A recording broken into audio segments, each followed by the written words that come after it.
हजुर के गर्नै छु आज फेरि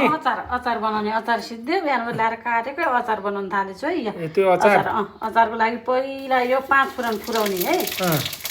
5 फुरन यो फुर्यो है त्यसपछि यो के अरे मेथी यसै हुन्छ हुन त त्यही पनि फेरि छुट्टै मेथी र कालो जिरा है मेथी र कालो जिरा मेथी र कालो जिरा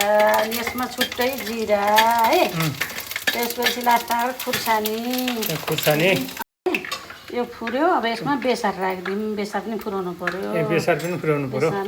पर्यो पहेँलो टक्क फुराएको राम्रो आउँछ नि त अब यो अचार बनाउने यहाँ आँपहरीमै 2 गान गर्नुपर्छ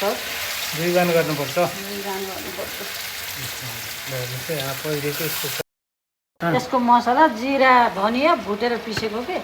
अरू राख्नु पर्दैन जिरा धनिया भुटेर पिसेको ल यो मसला यो राख्ने कति छ आफ्नो यो चम्चा राख्नु अनुसार नुन राख्ने कति राख्ने यो नुन राख्ने अलिकति जिरा नुन पनि राख्नुपर्छ फेरि है यो नुन राख्ने है सक्खर राख्ने चिनी राख्दा पनि हुन्छ अलिकति नपुग भयो अहिले सक्खर राखिहालौँ न सक्खर अलिकति थोरै बिरे नुन पनि राखिदिउँ बिरे नुन राख्ने हिङ हो है त्यसपछि यति जति हिङ राखिदिनु हिङ त यसको हिङको स्वाद त यस्तो राम्रो हुन्छ बिरे नुन र यो त पछिसम्म नबिग्रियोस् भनेर पनि हिङ राख्ने कि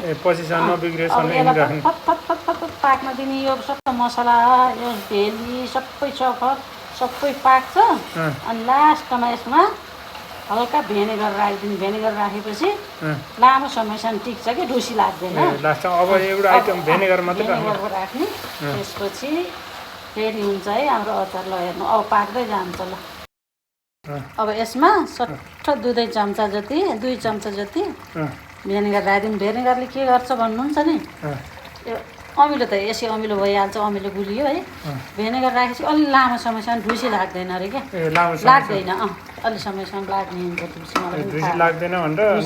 भेनेगर राखेपछि फेरि यसको स्वाद पनि मिठो हुन्छ नि त कस्तो राम्रो स्वाद आउँछ नि त अचार भयो कि अब हाम्रो अचार रेडी भयो है ल हेर्नुहोस् कस्तो भयो ल हेर्नु खट्टी मिठी है आँपको अचार ल बाई